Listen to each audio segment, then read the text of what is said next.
Vamos dialogar sobre conexões neurais, prática e aprendizagem? É com você, Lela. Vamos caminhar juntos, meu amor. Aqui fazemos uma análise aprofundada, argumentação crítica, conexões do tema do dia. Vamos começar? Inscreva-se e receba diariamente ciências e aprendizagem. Que gostoso!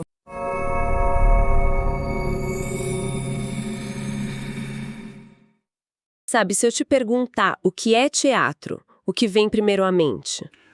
Imagino que para muita gente seja um palco, cortinas vermelhas, atores falando um texto bem decorado. Exato, aquela imagem clássica, né?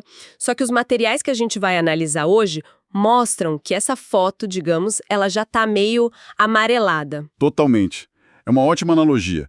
É uma foto em preto e branco de uma realidade que hoje é, sei lá, super colorida, tridimensional. E essa é a nossa missão aqui. A gente vai mergulhar nessas novas fronteiras das artes cênicas, principalmente no Brasil e na América Latina. E essa transformação não é só estética, né?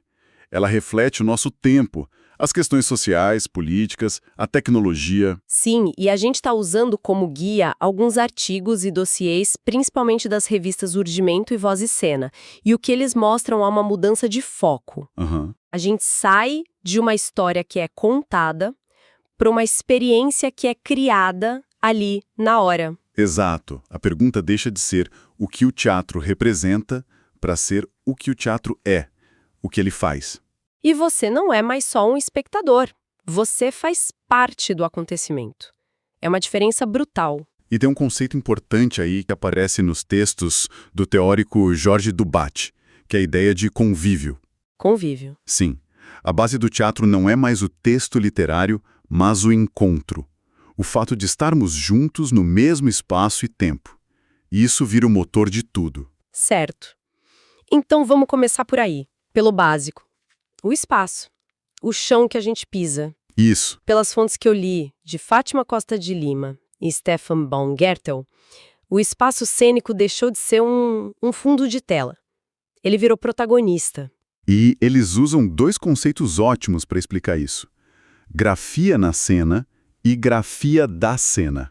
Ok. Grafia na cena é o que a gente já meio que conhece. São os elementos visuais, os objetos, os movimentos dos atores dentro do palco.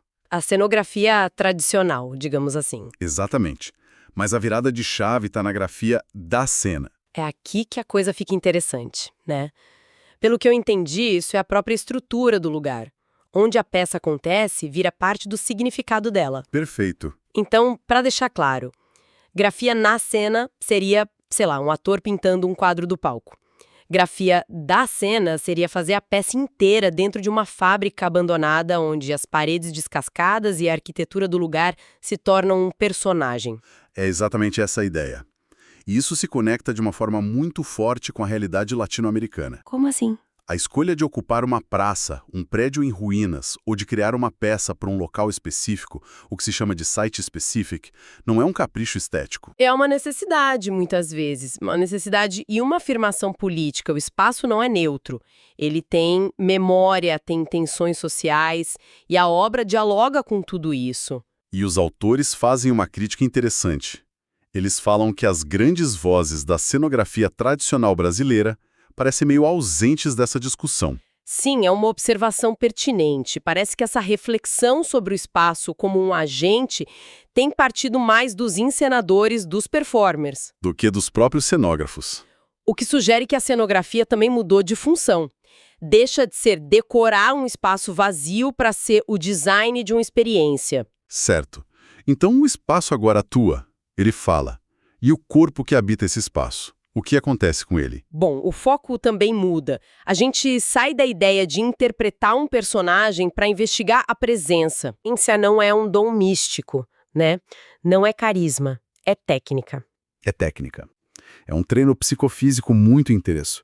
É desenvolver um estado de prontidão, de escuta, um corpo que está radicalmente ali.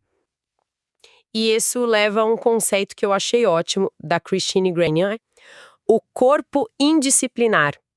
Isso é fundamental. Soa como um aluno bagunceiro. É quase isso, mas no bom sentido. A ideia é que a criação não vem de uma ideia abstrata que é colocada no corpo do ator. Entendi. O próprio corpo, na interação com o ambiente, com os outros corpos, com a luz, ele é um sistema inteligente. Ele pensa, ele sente, ele cria. A cena nasce dessa inteligência do corpo. E isso gera poéticas que subvertem o que a gente espera de movimento, né? Completamente. E aí as fontes apontam para duas abordagens que são, ao mesmo tempo, estéticas e muito políticas. Vamos a elas. A primeira vem do André Lepec.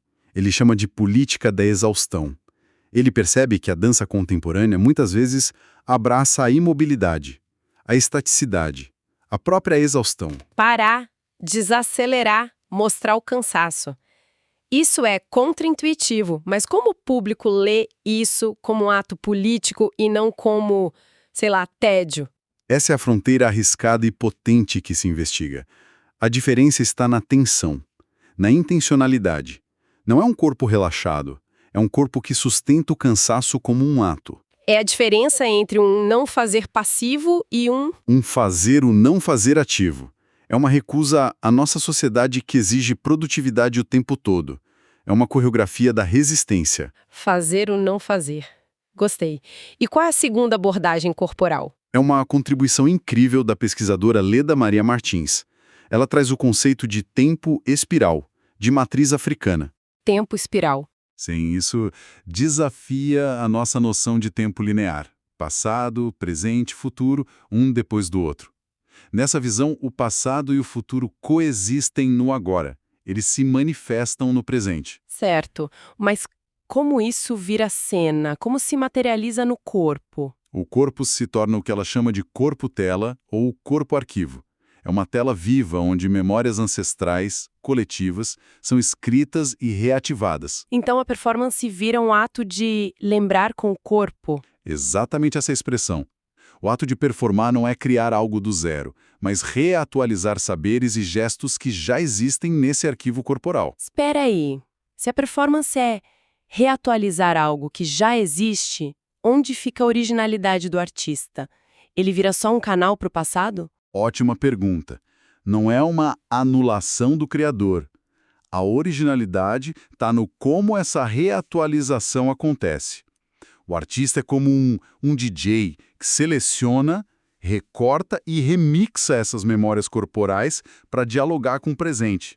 A criação está nessa mensagem. Entendi. Faz sentido. Então temos um espaço que atua e um corpo que é um arquivo viso. Mas como essas memórias se expressam? Como a gente ouve isso? A voz não pode ser só para falar um texto. De forma alguma. E aí a gente entra num campo fascinante. A voz se descola da palavra. No dossiê Vozes e Tecnologias, ela é investigada na sua materialidade pura. O ruído, o timbre, a respiração, o silêncio. Isso. A voz vira matéria sonora. E com ela se cria uma dramaturgia sonora. E a tecnologia aqui é central, né? Os artigos falam de uma coisa que me marcou. Vozes que não têm boca. O que é isso? Parece até meio assustador. A imagem é forte, mas a ideia é que o som, mediado por microfones, processadores, alto-falantes, ele pode se descolar completamente do corpo do ator. A voz ganha vida própria. Ganha uma corporeidade própria. Um sussurro pode sair de debaixo da cadeira. A respiração pode vir do teto. A voz vira outro ator em cena. Lembrei de uma instalação que vi uma vez. Era uma sala escura, só com o rosto projetado numa máscara, e a voz da pessoa vinha de todos os lados, em camadas. Era presente e fantasmagórico ao mesmo tempo. É disso que a gente está falando. É um exemplo perfeito. As fontes também falam de como o microfone deixa de ser só para amplificar e vira um objeto que redefine a intimidade. Como assim? Uma voz sussurrada, que você só ouviria a centímetros de distância, pode preencher um teatro inteiro.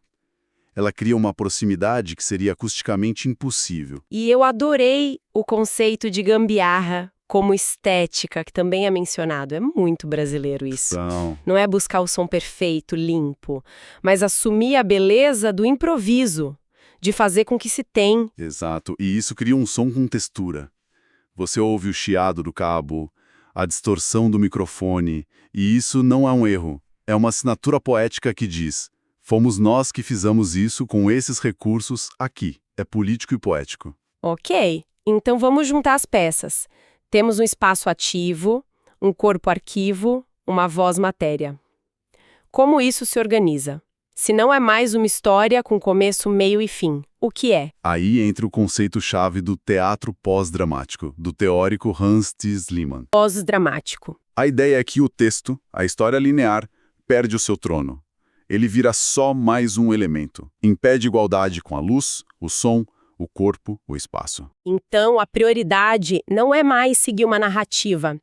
A cena vira uma paisagem de sensações e o público é convidado a navegar por ela e criar seu próprio sentido. Exatamente.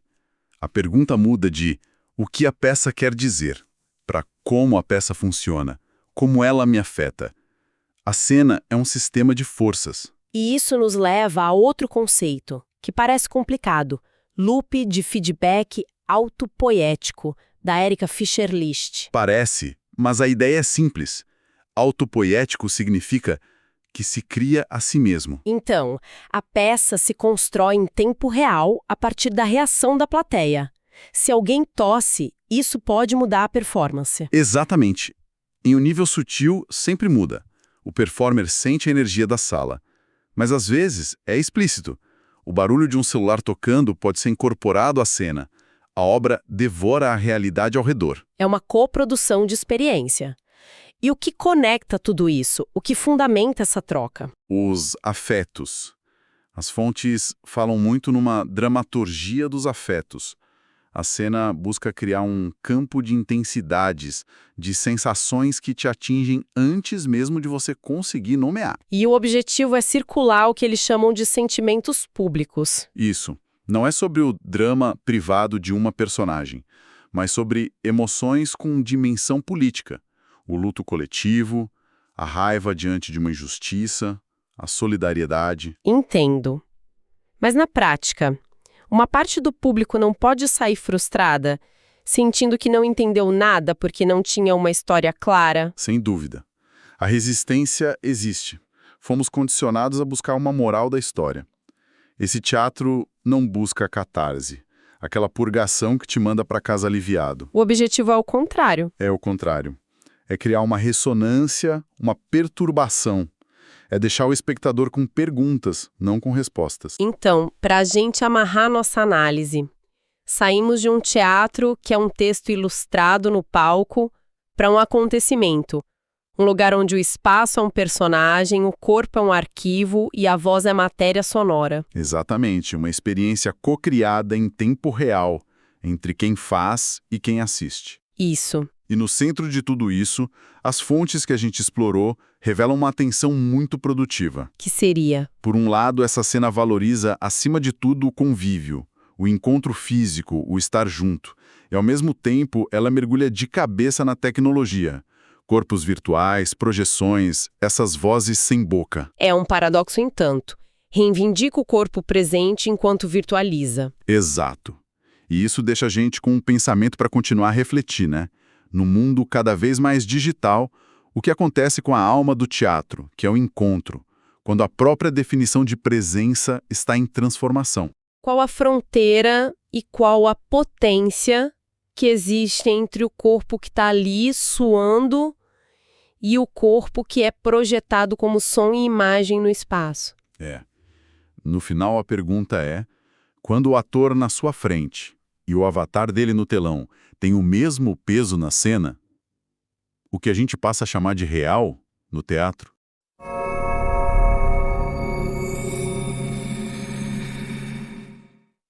Oi, eu sou a Lela e quero agradecer a todos que acompanharam o podcast Conexão Neural. Obrigada por estarem com a gente. Material de estudo, cartões interativos, infográficos, mapa mental e dicas está disponível nos links da descrição.